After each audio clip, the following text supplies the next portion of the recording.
Welcome everyone to this episode of Choreo Workout, where instead of working out our bodies for technique, we're working out our minds and our creative process for choreography ideas. In this series, the rules are that instead of following my exact movement, you are creating your own, but you're able to follow the prompts and the choreographic tools that are given as a way of expanding your vocabulary and your ideas for your future endeavors. So to start off, we're going to go through the idea of bound and free. So start off by making certain body parts come together and try to break away. First I start with the wrists and then the elbows. And then I move to the shoulder, to the head, and just so try to explore all the different kind of ways to put them together. And then I want you to start to explore as if your body was magnets. How they find themselves together and then you are trying to force them away from each other. Right there we use accumulation, repeating the same movement as it continues to grow and develop. So you see that we're starting to add in a few more energy qualities. If you notice, I am one that likes to be in the dream state, a very slow state. So find yourself trying to explore some faster movements as well as some slower movements. I notice that I go up fast and down slow. So it might be good. Except for there, I'm glad I finally made that choice. And that might help you as well as to find your tendencies. Working the articulation of the spine. Okay, so we're starting to explore how this bound and free now becomes different shapes. So we're trying to find new ways of creating almost like hieroglyphics. So go ahead and try that for a few seconds.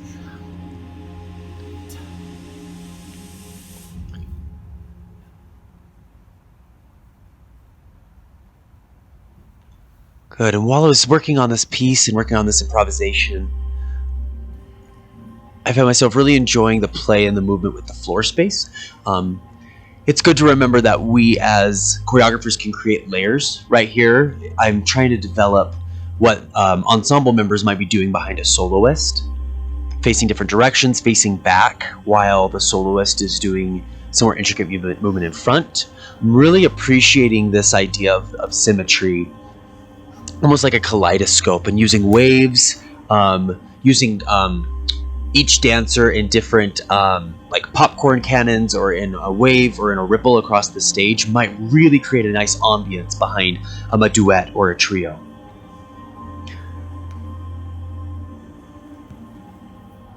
I'm using right now the ABA format where at the beginning I started on the ground exploring more of the negative space around my body and the positive space and their conversations. I wanted to really play with the idea of turning my body away from the audience and how that would look on the floor. So we went and we explored the upper space, we used our footwork, and now we're kind of working on what it would look like on the ground to find this bound and this free magnets.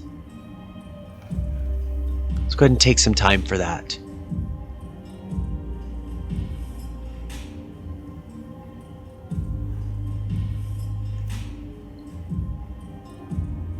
I want to remind you that any choreography that you see in these videos are usable. If you appreciate and would like to use them in your choreography, please feel free to and to expound upon them and add to them in any ways. I find it very important that as a community that we are constantly evolving, we're constantly communicating and helping each other to create and to grow.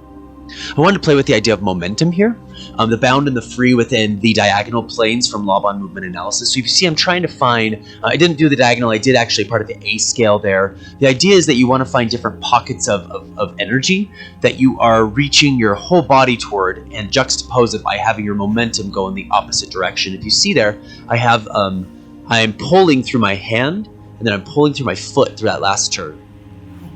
And so I'm trying to find what it feels like to really break out of that bound feeling, and I'm finding that freedom now. This might be what some soloists or some duets are doing in front or behind certain choreography for the ensemble, some slower movement that they might be doing.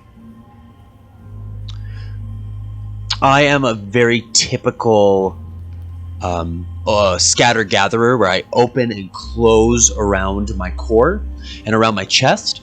And so I wanted here to also try to develop and change a little bit into more of a spoke or an arc feeling.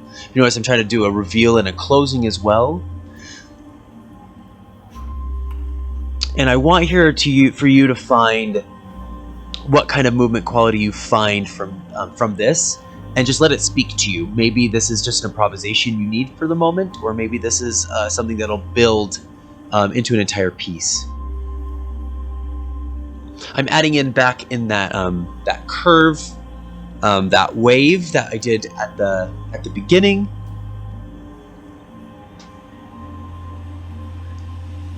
For anyone wondering, this song is Voices in the YouTube studio. I really wanted to work on that momentum of finding finding the floor, the tracking, to be able to really get that momentum for freedom, so that when we go back to bound, it's much more apparent. As you can see here, I'm going back to the idea of the bound, that we're being bound to different parts of the body. As I'm grabbing onto a new body part, finding and exploring how I can move while holding onto that body part, and then moving to a different body part. I really liked the way of how the bound went from the ankles all the way up. It would be really good for the audience to see their eyes would go from the bottom of your feet all the way up to the head space above your head. And I think that's a really important thing as a choreographer to remember, is that it's not always just about our movement, but where we're making our audience's eyes go, so that even as a soloist, they feel like they're watching several dancers. Every body part is a dancer. I see we're going back to the ABA format. If you know music, we're now going back to the exact first formation, the exact same first motif, as a way of showing our constant struggle. Once again, thank you again for watching, and we hope that you have a great day. Thank you again for being a part of Choreo Corner. If you are interested, there will be a choreo playbook coming out soon, in which we will be showcasing hundreds of formations, transitions, and theme ideas for dances that will be placed on a blog. Thank you so much for your time, and we hope you have a great rest of your day.